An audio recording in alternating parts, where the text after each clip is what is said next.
everyone. How are we all doing? Great. I heard a few, really good, fantastic. Thank you for coming along for the event today and yesterday. Speaking to the team this morning, and I've heard that it's been a really great session and event so far, which is fantastic. So I know there's been some great conversations around AI, machine learning, how to get value from it. You know, it's a massive topic, isn't it? But the key thing, as always, how do we extract value from AI and machine learning? My name's James. As you can see, I'm the regional director for the Middle East at Darktrace. So about 3.5 years ago, Darktrace made the decision to invest heavily in the Middle East region. So we opened our office here at Emirates Towers, actually, which was an amazing moment for the business.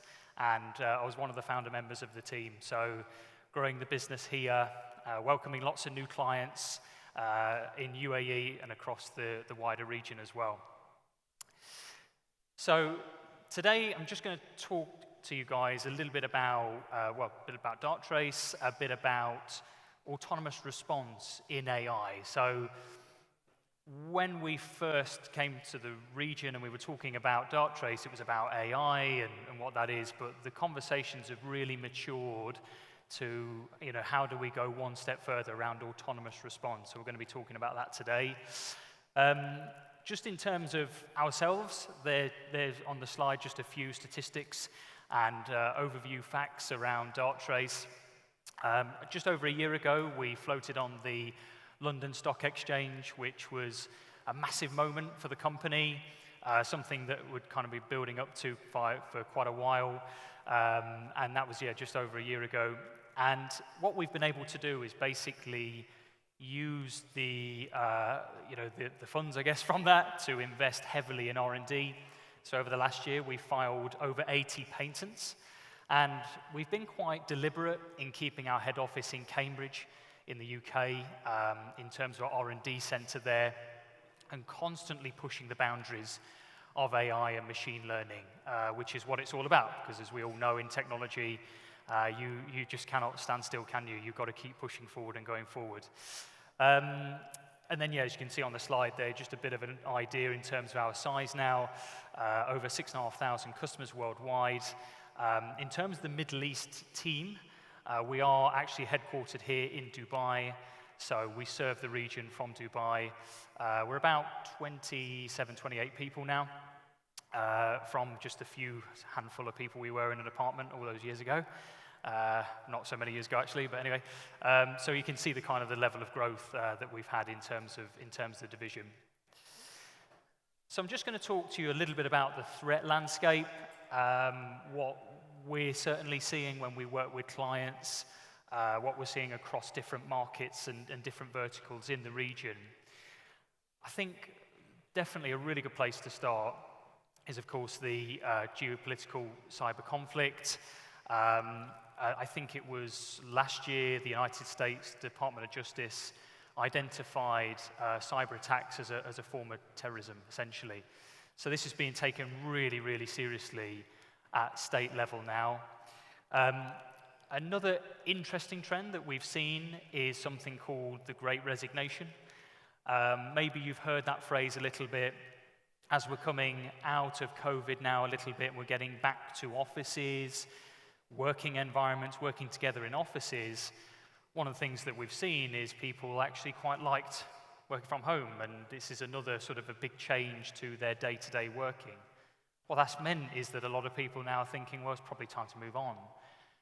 That's fine, but it also creates a risk in terms of cyber attack and cyber conflicts, cyber threat, if you like, in terms of insider threats. So people with admin privileges, with credentials, data that they may use at another organization, that's become a big concern as well.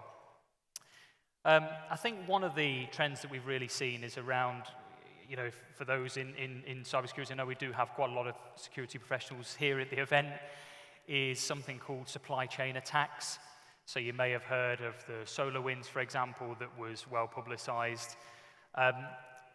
really, really interesting and novel attack, and also a good example of how dependent we've become in terms of software, basically, and depending on digital infrastructures, attackers have found a way to infiltrate themselves into that. And then, of course, we've got ransomware. So I think I read a statistic this morning, actually, that the average downtime caused by ransomware is 21 days.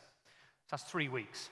So that's your business not being able to operate and be functional for 3 weeks. So if you just took a second to think about your own business and the own environments that you work in, if it wasn't operational for 3 weeks, what the impact would be of that. So they're just some of the trends that we've seen to sort of kind of set the scene in terms of, okay, well, how can AI help with this challenge? Obviously, we work with a lot of different clients, a lot of different verticals and sectors. I've already met some of our customers already today. And we tend to find that, obviously, cybersecurity has been around before Darktrace, of course. But a lot of the approaches are what we call a kind of a rear-view mirror approach. It's like trying to drive a car through the rear-view mirror. And what we mean by this is that a lot of the technologies are dependent on rules, on signatures, on predefined what we know is bad, rather than actually what could be detected as unusual. A very, very, very common thing we see with working with a lot of security teams is a lack of visibility. Your digital infrastructures, your digital environments are growing, they're getting more complex, there's more objects getting connected. There's multiple different objects we can see already in this room that could be connected to some sort of network or environment. And we also find that, okay, there's some machine learning in the market, but the approaches are a little bit, they're either too harsh or too light. So we find that, okay, we can show an alert or something, or that looks unusual, or it's against compliance, for example, or basically preventative measures that would take a device completely off of the network or the environment, for example. So, how have we approached these challenges at Darktrace? So we basically have 3 kind of key approaches, really, with our machine learning. Our technology is not based on, there's no target architecture for what we do. We basically deploy our AI, our machine learning, in an environment where there'd be a lot of data. Usually that could be a network environment, it could be a cloud environment, it could be an email environment. And then the technology is able to analyze at very, very quick speed what is normal and what is unusual. And there's kind of 3 parts to that, as I mentioned. So firstly, that is the detection capability. So what is unusual? What's outside of what we call a pattern of life for a normal device, a normal user? There's then obviously the response element, which is responding to that attack. And then thirdly, how do we help investigate that, essentially? And all of that is wrapped into a customer's environment. Because whenever we work with a client, it's almost always a case where there's not existing security tools there. There is security tools, sorry. So how do we actually add value to that and embed into that? I'm just going to talk a little bit about autonomous response and how we approach that at Darktrace. I think the key is that, I'm just conscious of time, not going through all of these points, but I think the key around autonomous response is making sure that it is surgical and it doesn't impact business operations.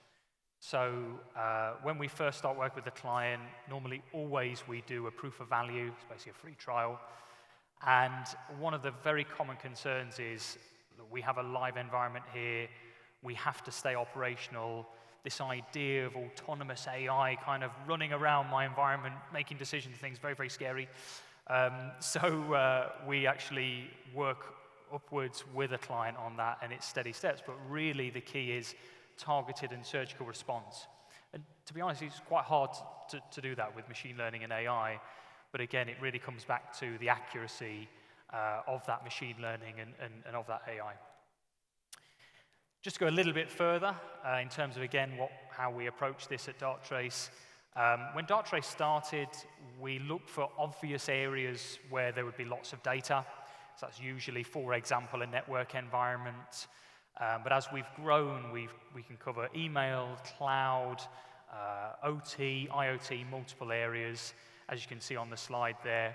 And then just going a little bit further onwards from that as well, a lot of you guys will be working with the typical vendors, which you probably see on this slide as well. So we can deploy this autonomous response technology across the digital environment and the digital stack. I'm just going to talk a little bit about a few examples here where we've seen our autonomous response technology add value. And again, it just comes back to the unusual nature of what a person or a user may do. When we first start working with a client, there is an obvious desire to go, okay, we're just going to deploy this in a lab environment, let's just have a look at it first, and then we may go to live. But actually, we challenge clients the other way, and we say, well, you should really be deploying this in a head office, for example, or a kind of a key area of the infrastructure and environment, because that way you'd be able to see what people and users get up to. And unfortunately, users do get up to a few unusual things. So that's definitely something to consider when you're looking at autonomous response and AI-based technologies. Again, we've got a really good case study here, which we can sort of go into in more detail. We had a little bit more time around how Dartrace has detected something unusual across the attack chain, and then essentially detecting that as unusual and then responding to that as well. One thing I would recommend absolutely is coming over. We do have a stand in the main area, so if you guys are free, come over. We can talk to you in more detail about this example, because it's a really good one to sort of show exactly how this behavior has moved over quite a short period of time. So let's talk about the maturity model a little bit. I mentioned it briefly. When we do work with clients, there tends to be, we've got thought leaders in this room, so I'm sure a lot of you guys would dive straight in and have the confidence around deploying autonomous response technology. But generally at Dartrace, we have something called the maturity model. So we would work with a client up to the maturity level with autonomous response. Firstly, that starts in what we call passive mode. So it's essentially building trust between the technology and the technology team or the IT team on how actions would be taken and how unusual events would basically be detected. We then have something called human confirmation mode, where the technology basically alerts the human being. It alerts the person to kind of say, this is a bit unusual, I want to take this action, is this okay? We have autonomous mode, which is essentially tailored actions and areas to respond to at a particular point in time. And all this is configurable as well. So again, we don't have technology where it's kind of an on and off switch. For example, we have a client in the region where their office hours are, or their IT operation hours are 6 a.m. to midnight. So between midnight and 6 a.m., they have autonomous mode on. And then outside of that time, they have the human confirmation, essentially, where there's a team to have a look at that. And again, as we've developed and we've grown, we've realized that teams need a way of working outside the office. They need a way of working remotely. So we do have this on the mobile app. I was actually in a meeting once with a customer who was very, very proud to have seen an anti-GINA alert and basically took action on that from their own mobile whilst in a meeting. So that's a massive area of investment as well for us, is the mobile app, to make sure that we can support those teams that are working remotely. And of course, I've said it's the technology is scalable across your business and configurable for your business, which I think is, certainly when I work with a lot of clients, that's definitely a really point of interest as well. Okay, so I think in summary, really interesting area, autonomous response. As I say, as we've worked with clients in the region, we've basically, I think a lot of teams understand the need for AI now and the value for AI. Really, it's about, okay, well, now we've got something that can add value there. how do we go to that next level in terms of response? And that's certainly what we're seeing across a lot of clients in the region. As I mentioned, we have our wonderful team over in the area, and we have a stand, so if you are able to pop by, please do. We'd love to have a chat with you. We can go through some of the examples, just conscious of time, in a little bit more detail. But with that, just want to say thank you so much for having us, and that is the presentation. Thank you. Thank you.